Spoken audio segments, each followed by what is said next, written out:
But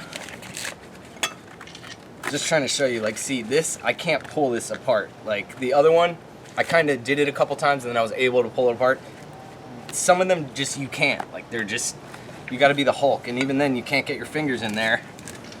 So what you're going to want to do is just work a little harder with it, but you'll notice that the insides are always like, every coconut's going to have a different like inside color. Some of them are going to be like a little wet inside, like this one. That just means it's a little more mature. But see, this one, I'm making all that mess there. All that is, if you collect all that stuff, that dusty stuff, into the corner after you're done, like over here, like this is what I do. I kind of just separate everything first. Like I'm gonna do it as if I was by myself and you're not here. Literally, I just take this and you separate this, because this is hard, but be careful because it can be sharp. You're just gonna throw that over there because you'll get to that later, and you'll mulch. You'll use that as a more thicker, woodier mulch because it has that outside spine on it, or whatever you want to call it. But you're just gonna prepare everything, and over time, all that stuff falling, all that dust in the bottom, you're gonna end up pretty much collecting all that. But it's up to you how fine you want it. You can even put this in a processor after you're done chopping it, but unfortunately there's not a blender in the world that I know of that you can actually just take a coconut, and there's no mulching thing that, I mean, I'm sure if you spend like 15 grand on something, it'll shred anything you put in it. But the thing about coconut fiber, the reason why you don't see products like this being sold at nurseries unless it's purchased by like a big supplier or something like that, is because it takes a lot of, like, they have people doing what I'm doing in another country, and they're breathing in all this. And yeah, you're gonna want to not breathe in this stuff because it's dusty and it can get in your throat, but they're breathing it in and they're putting all this stuff in with their factories.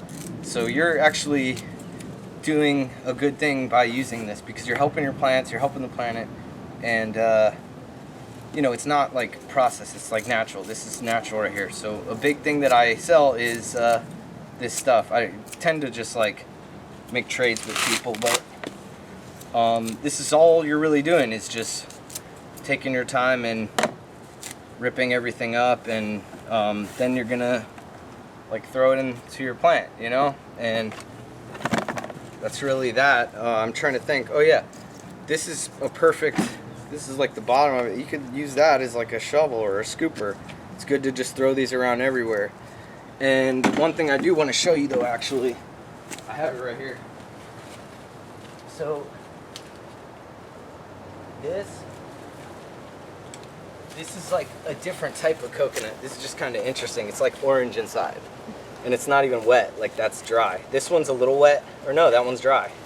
It's just very interesting. Like, there's all different like feelings of it. Like, some of it is more like thicker than the other, you know. And these hard pieces are very sharp and dangerous, but you can also use these for other stuff. And a good way to just like break it is to just kind of step on it, and then you got all these like little, like, it looks cool in the pot. Like, it's not going to be as effective as something like this, to where like it'll let water through, but it just looks cool. Like, imagine just like seeing a plant with like all this in the top of it, like little chips. They look like turtle shell chips or whatever. But I have a banana tree here that I actually just like think it looks cool in there. Like, it doesn't help the growth of the plant, but I'm reusing it and have no other use for this. So it just looks cool, but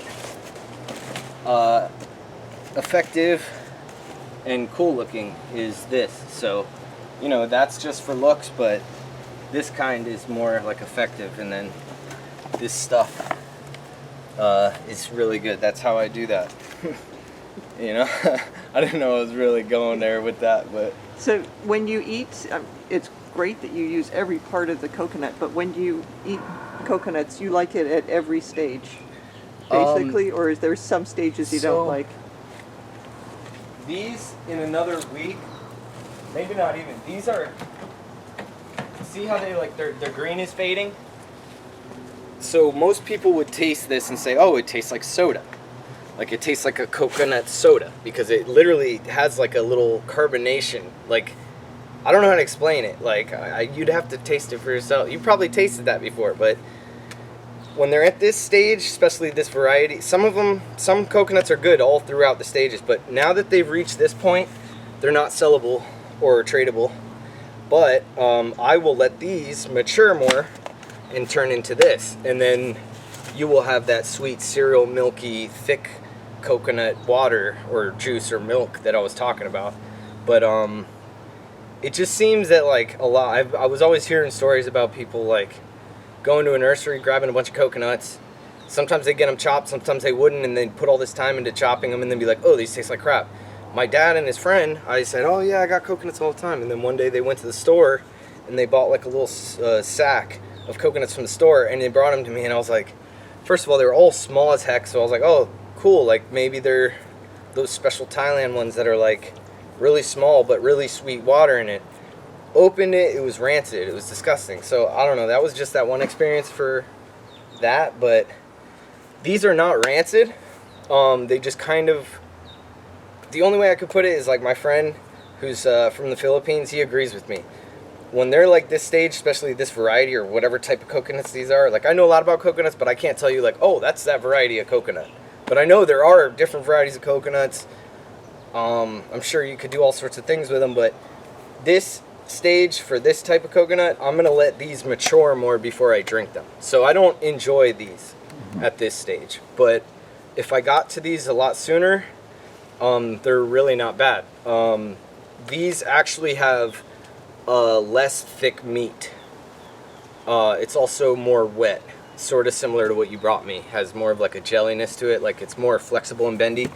But remember I was showing you the other one, this one snaps right apart. The other one was kind of like, you could like bend it and it's rubbery, but this snaps right apart.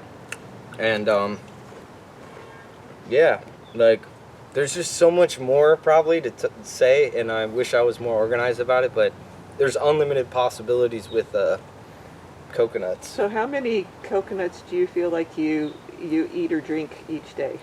Okay, so a lot, and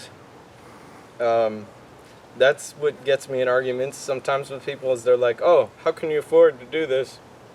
I paid this much for coconuts. I'm like, don't pay for coconuts if you don't have to. Just go find some coconuts and pay attention to where you got it, what it looked like when you got it, and you'll know, oh, those are those brown coconuts that I like, and if they're this color, just wait till they turn brown. Or, oh, I don't like them like this, I'll wait till they're green again. And some coconuts are like orange and yellow. Some people don't like the yellow ones when they're juice. They only like it when it's a brown. And like most coconuts, you're going to stumble upon, you don't know what they look like before they were this color. So you kind of just gotta, like anything else, you gotta pay attention and